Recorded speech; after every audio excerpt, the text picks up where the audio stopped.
Hi everyone, welcome back to Lifting the Lamp. So today's video is kind of designed as a sequel to my previous video, which was on science and spirituality and whether they're compatible. I'm really continuing the work of trying to tackle misconceptions about spirituality that make it seem like it's not compatible with modern science. In my last video, I explored whether the worldview of science and spirituality is so radically different that they clash and contradict each other, and I tried to sort of disprove that. In this video, I'm going to be talking a lot more about the spiritual mindset and how it's very symbolic and allegorical, and misunderstanding that mindset can lead more scientific types to misunderstand spiritual texts or spiritual ways of seeing the world and take them as pointing to something more literal than in fact they are. When in fact a lot of spiritual stories, a lot of spiritual literature and even spiritual ways of living are highly steeped in a symbolic way of looking at existence. So the rational or the scientific way of looking at the world in which we live is very literal. It's very matter of fact. This is a thing that exists. This is what we can measure. This is what we can quantify. So this is what this is. And that's the end of the story. But of course, human beings don't only experience life in that very literal kind of a way.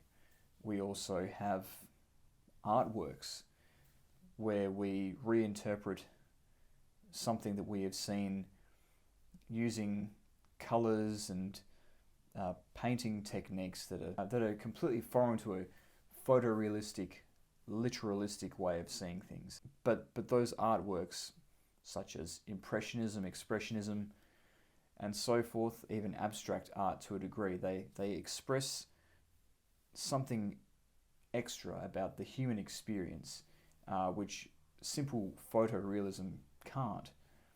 And spirituality is like that, but rather than a work of art, it is a way of living. Often when we're on a spiritual path, we find that we live what might be called a mythic life. We don't simply live our lives as a sequence of events, but we take those events and we weave them into a story, and we identify certain parts, certain experiences that we've had in our life as being symbolically significant, and we create a myth around our lives that explains the meaning of our lives. And sometimes there's a logical explanation for that, some formative experience that we had which led to some kind of an outcome later in our lives. But sometimes symbols pop up in our lives which don't seem to come from anywhere in particular. An example of this, which many people would be familiar with, is seeing angel numbers. There's no particular reason why certain people should see 1111 all the time, but they do, and they attach some special significance to that. It's not always connected with something obvious in the material world, and yet that's how we create meaning as human beings. There are plenty of aspects of our identity, of our culture, which are things we just feel are right for us, that we feel a connection to, but there's not necessarily a logical explanation for it. And so every human being does this to an extent. They see their lives not just as a sequence of events, but they have this extra layer that they impose on top of everything, where they see everything symbolically, where they read into things, where they weave things into a story, and attach special significance to things. And everyone does this, but spiritual people take this even further. They see symbolism and meaning everywhere, and they can interpret many different phenomena as the universe giving them a message. Not necessarily literally, like the universe has its own mouth that opens and closes and gives people messages, but in an allegorical sense, It is like the universe is telling you something when certain things occur, and that results in you learning certain lessons that you need to learn in life. But again, if you take all of this symbolic, allegorical way of living, this mythic way of living too literally, you can start to run into problems and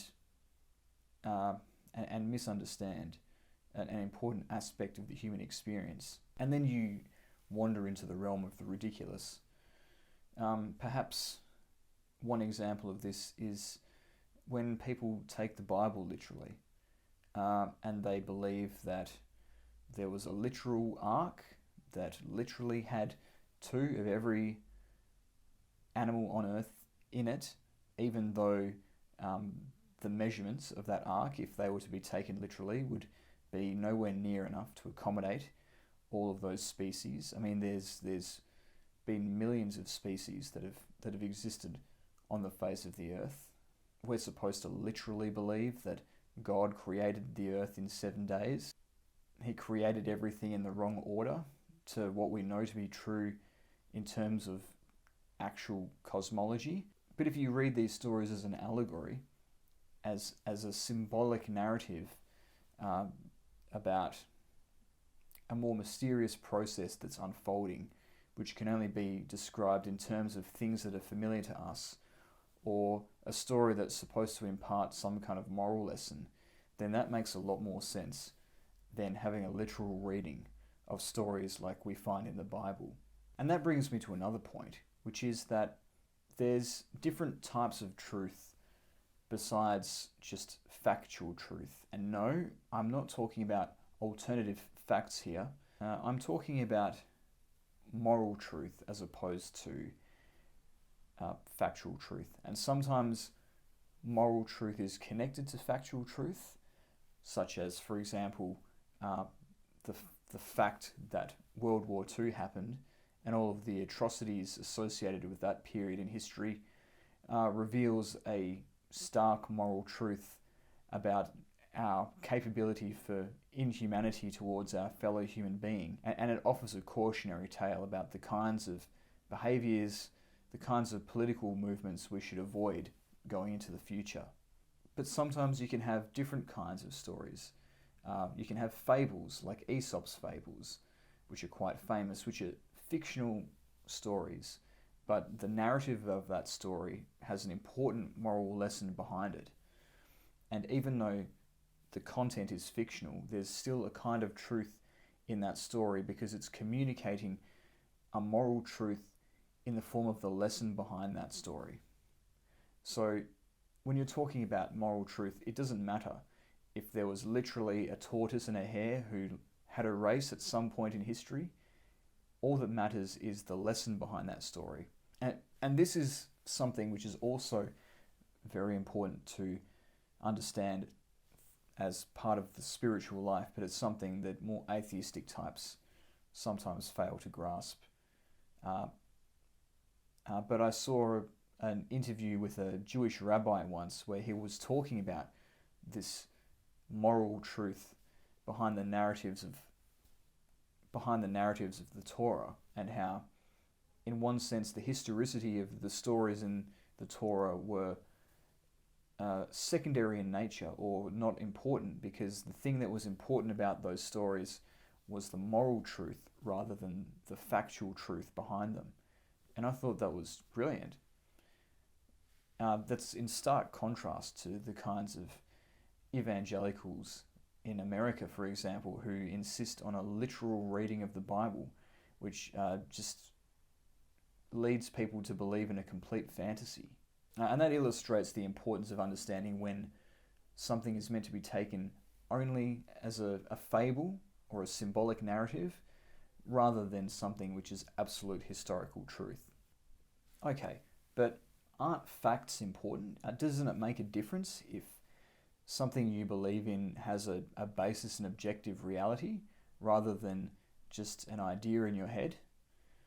Well, not as much as you might think. We live these mythic lives as human beings.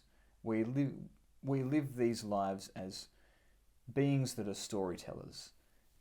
and we take the ordinary events of our lives and we pump that full of significance that wasn't necessarily there before. So our perception twists the way or changes the way that we see reality. And so what we're seeing is really a perception of how things are rather than how they really are. But if we have a strictly scientific way of looking at the world based purely on what's measurable, is that more than just a perception? Well, if you read the philosophy of Immanuel Kant, particularly his seminal work, the Prolegomena, or perhaps don't read the whole thing, it's quite heavy reading, but if you can find a summary somewhere, what you'll grasp from that is that everything that we think we know about the universe is really nothing more than a perception. We can't know what the objective world is really like. We can't know anything other than what our perception of the world is. And one way of perceiving things is by measuring things. Another way is by finding meaning in things and creating an order to reality through that meaning. And so the more important question becomes not so much whether something is objectively true or not, but to what extent does that thing that we believe help us as a human being to improve ourselves, to become a better version of ourselves? To what extent does it help us to be a good person, to be a functional person, but also to improve the lives of people around us? On the other hand, does believing certain things compel us to do terrible things to other people? If that's the case, then maybe we need to rethink our beliefs and rethink the kinds of values that we hold that are imposing a certain meaning on the events of the world or the actions of other people. And I don't want to suggest either that facts are completely unimportant, because although we may form beliefs about the significance or the meaning of things in the world, it's important that we don't get our beliefs confused with reality. It's important that we don't see our beliefs or our opinions as superseding something which can be proven in a more, say, objective or literal sense. Problems really begin when that mythic reality that we live in, that we all participate in some way. Again, we all participate in this mythic way of living. When we go to the movies, we don't want to see a movie that is just somebody walking around with a camera. We want to see a movie that incorporates interesting camera angles, interesting lighting effects, that has a particular plot line which is interesting, and character development which is interesting, which all has some meaning behind it and weaves into some greater narrative. So we all have this desire to live in a story, to live mythically. But the problem begins when we confuse the myth with something that is real in the physical sense or in the objective sense. When the muse of inspiration, giving you some great idea in a dream for a creative project, becomes the voice in your head that's telling you to do things in the physical world which you know you shouldn't do or aren't physically possible and will lead to your ultimate demise, then that's an example of the mythic universe starting to interfere too much with the literal universe, and that's something to watch out for. Or perhaps a more contemporary example, if the myth that you believe in is one which you take far too literally, and you believe it is actually describing the real world, the objective world of the senses, of the objective measurable world, and you believe that because of that myth, certain people should have their rights taken away, such as their bodily autonomy, then that obviously is a form of delusion and is very dangerous. And it's an example of taking something which is just a myth and taking it for granted too much as an objective reality. And that can be very dangerous. Taking myths too seriously or too literally is more dangerous than simply being mistaken about a rational judgment. So that's something that spiritual people need to be aware of. But granted, sometimes it can be difficult to really know where the line is. Particularly as a spiritual person, you can have experiences where you're not sure whether it's just something that's happening inside your head or something which is a part of reality. And sometimes our assumptions about those two different things and where the limit is can be challenged by spiritual experiences. Sometimes there can be an idea that's related to spirituality which we assumed was just something that was happening inside everybody's head, which actually has more objective reality to it than perhaps we realized. An example of this would be the UFO phenomenon. So there is a school of thought among Jungian psychologists that the UFO phenomenon, or the flying saucer phenomenon, is just a psychological projection. It's a mass hallucination caused by people projecting what they believe the human race will be like in the future. And there's certainly a psychological element to the way that we interpret the phenomenon of seeing UFOs, but recent information from the Pentagon has confirmed that the UFO phenomenon is something that's real, and the military don't necessarily know what is responsible for that, or even if it's anything terrestrial. So that's an example of how sometimes we can assume something is purely mythical when in fact it might have more objective reality than we realized. And it can be hard to know where the line is in spiritual practice sometimes. It can be hard to know what kind of reality things have, whether it's just a symbolic reality or a literal reality. But the key there is it's okay to not know what to believe. It's okay to have a not only yes and no category of what's real, but the maybe category of reality that Robert Anton Wilson had. It's okay to have that as well when you're trying to explain the things in your life. So long as doing that doesn't cause you to hurt other people. If you're not hurting anyone by believing certain things which may or may not be verifiable, then there's no reason why you should be judged for that. So that is the mythic way of living. That is the symbolic or allegorical way of living, which is quite common to the spiritual path.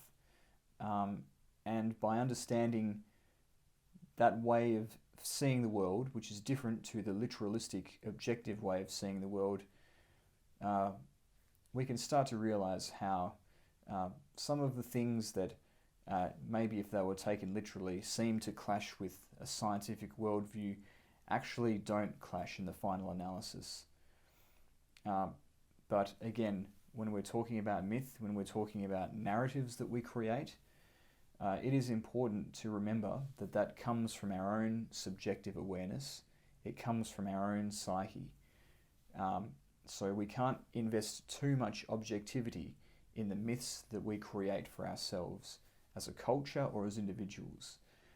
So it's important to remember the maxim of chaos magic, that belief is a tool, because if you don't remember that, then you end up being the tool of somebody else's beliefs. So just remember that. So that's my 2 cents on this topic. What are your thoughts? Leave your comments down below. As per usual, if you support what I'm doing on this channel, please subscribe. Thanks again for listening, and I'll see you next time.